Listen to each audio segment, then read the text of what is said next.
Le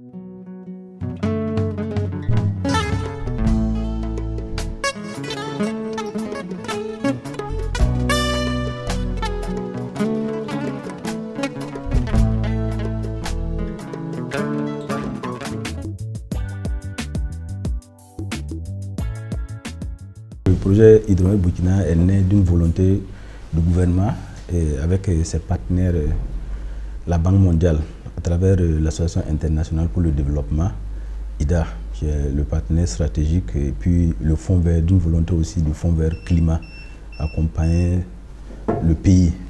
C'est un projet gouvernemental, accompagner le pays à pouvoir vraiment réussir dans les questions de résilience climatique. C'est une approche vraiment qui est centrée sur l'amélioration des services hydrométéorologiques et climatiques et d'alerte précoce du pays. À cet effet, le projet accompagne des agences d'exécution compétentes qui fournissent aux populations des données fiables en temps réel pour les aider à renforcer leur résilience au changement climatique et atteindre leurs objectifs de développement économique. Hydromet appuie 5 agences d'exécution, à savoir l'Agence nationale de la météorologie, la Direction générale des ressources en eau, la Direction générale de la protection civile, le secrétariat permanent du Conseil national de secours d'urgence et de réhabilitation et le système d'alerte précoce qui est rattaché au ministère de l'Agriculture. On vise environ à la fin du projet, toucher 7 millions de Burkinabés à travers nos interventions sur le terrain. Et c'est à ces agences-là d'implémenter ces activités sur le terrain, c'est qu'on puisse vraiment atteindre ces 7 millions de Burkinabés sur le terrain. Nous sommes vraiment dans le besoin. Maintenant, nous, on a intérêt à ce que ce projet vraiment puisse aller de l'avant. Parce que quand on regarde l'approche est holistique, l'approche est globale. Et ça touche beaucoup de secteurs. C'est 5 secteurs, mais l'implémentation est carrément nationale. Voilà, tout le pays est concerné par vraiment les interventions de ce programme-là, de ce programme budgétaire-là, qui est rattaché au ministère des Transports. L'unité de gestion du projet s'est par conséquent dotée d'une équipe pluridisciplinaire disposant de l'expertise requise pour lui permettre de mener à bien ses missions. Dans tout projet de la Banque mondiale, parmi le personnel clé qui déclenche même le démarrage du projet, il y a le poste du spécialiste en passation de marché. Alors cet acteur clé, il est chargé de l'élaboration du plan de passation de marché du projet, bien sûr, qui est un document annexe PTBA, le programme, le plan de travail du budget annuel. Voilà. Après l'élaboration de ce document important, ce document est soumis à l'avis de non-objection de la banque pour valider l'ensemble des activités avec les procédures qui y vont, conformément bien sûr au règlement de juillet 2016. Voilà. Donc, les spécialistes en passation de marché également, il est chargé, de veiller au respect, de toutes les procédures de passation de marché. D'ailleurs, avec l'innovation de juillet 2016, il est chargé également de la mise à jour de la plateforme STEP, qui est une plateforme qui a beaucoup d'avantages, qui est chargé de tout l'archivage de tous les documents de passation des marchés publics. Voilà. De sorte qu'aujourd'hui, même si la Banque mondiale veut faire un audit, ils n'ont pas besoin forcément de se déplacer au sein du projet pour le faire. Tous les documents sont archivés dans cette importante plateforme. Il faut dire que l'audit interne, c'est une activité indépendante et objective qui permet à une structure de pouvoir avoir une assurance quant à la maîtrise de ses opérations. Et en même temps, il lui fournit également des conseils pour améliorer ses procédures, et l'activité contribue également à créer de la valeur ajoutée. Nous accompagnons l'ensemble des acteurs du projet dans la planification des activités à travers un plan de travail annuel et budget. il y a tout un dispositif qui est mis en place pour élaborer ce plan de travail qui part des acteurs bénéficiaires, ensuite aux acteurs de l'unité de gestion du projet, ensuite on intègre les acteurs des ministères pour qu'au final tout cela soit validé par un comité de revue présidé par le secrétaire général du ministère en charge des transports qui est le ministère de tutelle technique. Une fois ce processus fini, ce document est envoyé à la Banque mondiale pour avis de non-objection. Ça nous donne quitus de dérouler les activités qui sont programmées pour l'année en cours. À partir de ce moment, l'ensemble des acteurs est imprégné des activités à mener, et les budgets sont connus, les périodicités sont connues, et le suivi évaluateur également élabore des plans d'action pour qu'ensemble on puisse évaluer au fur et à mesure l'évolution des activités vers l'atteinte des cibles. La Banque mondiale exige à ce que tous les gouvernements emprunteurs traitent de façon rigoureuse et avec célérité tous les aspects environnementaux et sociaux des projets financés par la Banque mondiale avant le démarrage du tout investissement. Ça, c'est primordial. Parce qu'ils se sont rendus compte que, à cause de la négligence des aspects environnementaux et sociaux, les objectifs des projets et programmes sont non atteints. Donc voilà pourquoi il faut vraiment baliser et régler ces questions environnementales et sociales avant de démarrer tout projet. Notre place ici, notre rôle qu'on a joué au sein de l'unité de gestion du projet Hydromet, c'est d'abord de coordonner l'ensemble des actions de communication du projet à proprement parler, mais d'aller au-delà de cela en accompagnant les différentes agences d'exécution à travers des stratégies de communication à rendre l'information hydrométéorologique climatique disponible à l'endroit des communautés. Nous n'oublions pas que c'est l'un des principaux objectifs de ce projet-là, rendre les informations hydrométéorologiques disponibles à l'endroit des communautés. Donc nous nous attelons avec les différentes agences d'exécution qui ont souvent des spécialistes en communication ou souvent pas, de travailler à pouvoir rendre cette information-là disponible à l'endroit des communautés. Aujourd'hui, il est indéniable que les changements climatiques sont récurrents. Les conséquences sont souvent dramatiques et elles sont souvent plus dramatiques lorsque l'information n'est pas diffusée à temps.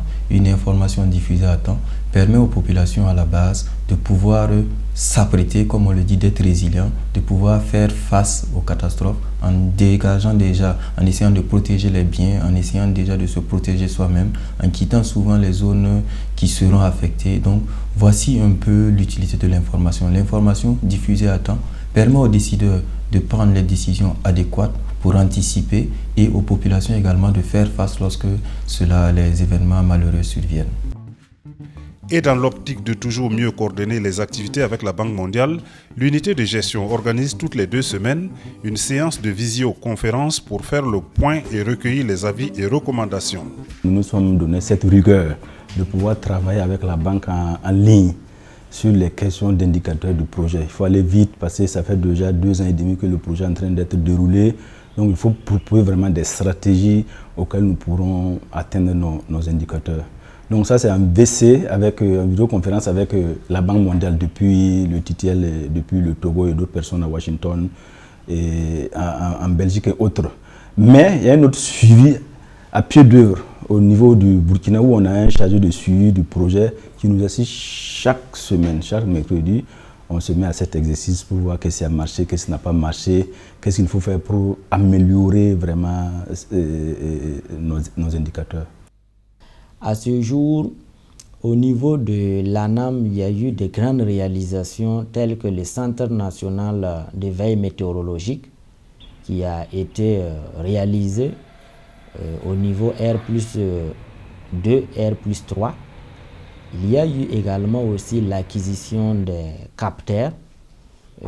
Plusieurs dizaines de capteurs ont été acquis et mis à la disposition en tout cas de l'ANAM. Ces capteurs sont fonctionnels aujourd'hui. Et on a également aussi installé des stations synoptiques qui sont opérationnelles.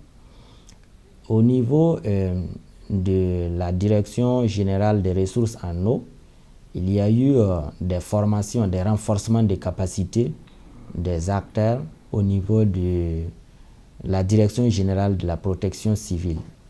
Dans le cadre du projet Hydromet, il y a eu pas mal de renforcement des capacités, notamment des formations sur les interventions en milieu périlleux, les formations sur l'assistance des personnes en situation d'urgence, et il y a eu également aussi l'élaboration aussi du plan Orsec qui a été réalisé.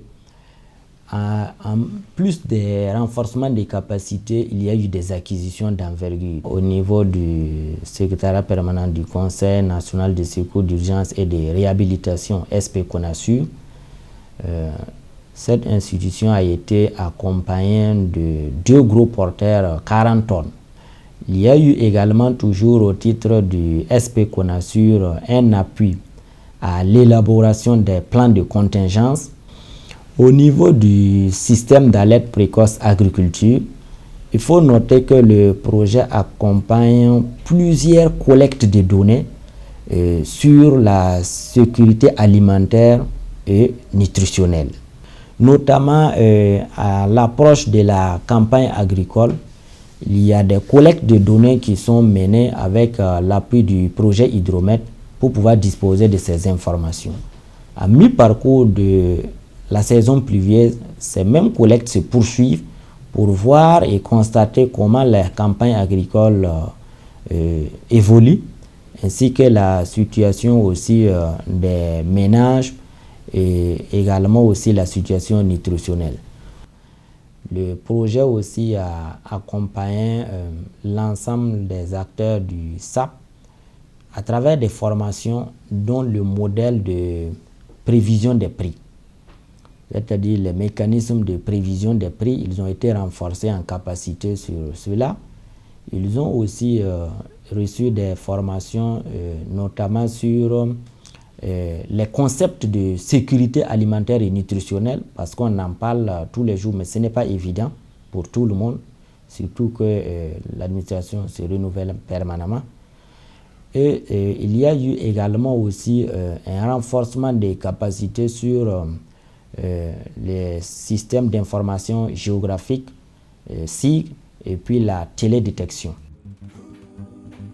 Les défis en matière d'équipement, de renforcement des capacités et de formation continue restent toujours le nœud gordien de toutes ces agences. On a dû commander beaucoup de matériel pour les appuyer, pour renforcer. C'est comme le titre du projet le dit, renforcer la résilience en matière de changement climatique. C'est de pouvoir vraiment les donner les équipements nécessaires pour vraiment, même les prévisions. La quantité d'eau qui va tomber, il faut que l'Agence nationale de la météorologie puisse avoir toutes ces informations-là au temps opportun, en temps réel, pour pouvoir les relayer. Il y a des contrats qui sont en train d'être signés avec les différentes radios pour permettre à cette population locale-là d'avoir l'information en temps réel.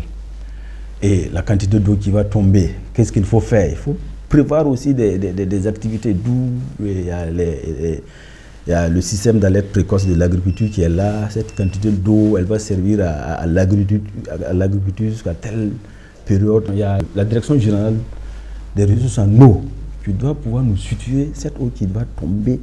Voilà quelles sont les précautions qu'il faut prendre pour que l'eau qui tombe, il faut aussi pouvoir conserver cette eau pour nos vaillantes populations. Donc voilà une panoplie d'activités. Et il y a aussi la direction générale de la protection civile. Eux aussi, ils ont été vraiment équipés par de matériel vraiment de pointe qui permettent au sauvetage, etc., sur les questions de tout ce qui est protection civile. Et il y a le SP-CONASUR, le secrétariat permanent du Conseil national de secours d'urgence qui est là. S'il y a des inondations, qu'est-ce qu'il faut faire? Il faut qu'eux aussi puissent prendre des dispositions pour pouvoir reloger ces communautés qui sont affectées par ces questions de catastrophes, par ces questions d'inondation ou d'autres catastrophes naturelles. Donc voilà un peu les approches Hydromet. Donc d'où Hydromet est vraiment au cœur de cette approche en matière de résilience climatique. C'est un projet pilote du gouvernement. C'est un projet pilote Si les résultats sont concluants, on a les fortes chances d'avoir une deuxième phase, pourquoi pas une troisième phase.